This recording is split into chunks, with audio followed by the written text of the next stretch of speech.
Panama wasn't a long war. It didn't drag on for years. There were no front lines, no massive buildup, and no prolonged occupation. What happened in Panama in 1989 changed how the United States fought wars. This is the story of Operation Just Cause and why it still matters. Panama's importance wasn't its size. It was location and leverage.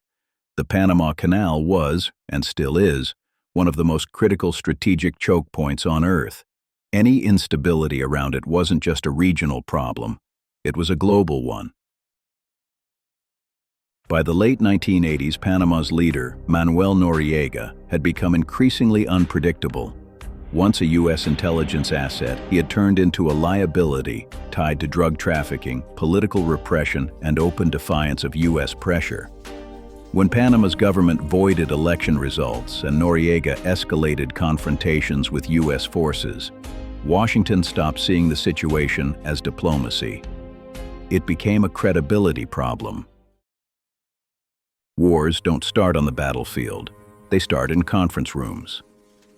In December 1989, President George H.W. Bush authorized military action with clear objectives: protect American citizens, secure the canal, neutralize the Panamanian Defense Forces, remove Noriega from power. This wasn't improvisation. It was a planned operation, built around speed, joint coordination, and overwhelming control. The invasion began at night. Airfields were the first targets.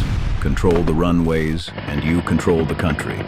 U.S. airborne and special operations forces struck multiple objectives simultaneously. Rangers seized key airstrips. Follow-on forces flowed in within hours. The goal wasn't attrition, it was paralysis. By sunrise, Panama's command and control structure was already breaking down. But the war didn't stay clean. Fighting moved into Panama City, where resistance and civilian areas overlapped. The neighborhood of El Chorrillo, home to many Panamanian Defense Force personnel, became the most destructive chapter of the invasion. Fires, dislocation, and civilian suffering followed. This became the most controversial part of Operation Just Cause, and the moment that still shapes debate about the invasion today. Panama showed a hard truth. Even fast wars have human costs.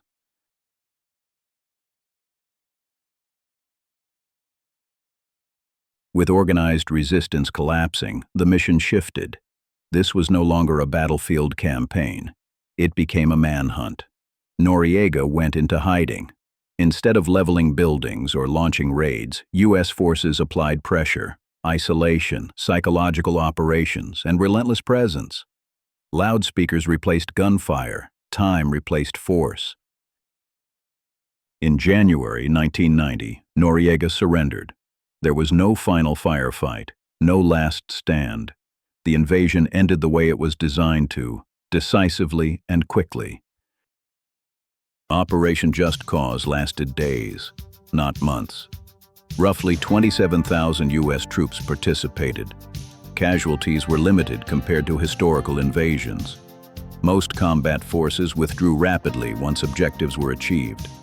Panama did not become an occupation. That was intentional.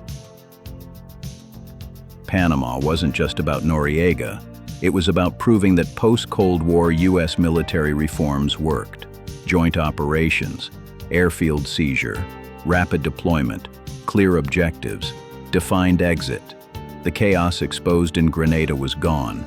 Panama was the proof. 2 years later, the same doctrine would be executed at massive scale in Desert Storm. Panama was short, it was decisive, and it quietly rewrote how modern wars were fought. That's why it still matters. Thank you for watching. We are a new channel, so if you enjoyed this video, please like and subscribe. Next week is our series on Grenada. Until then, keep that energy up.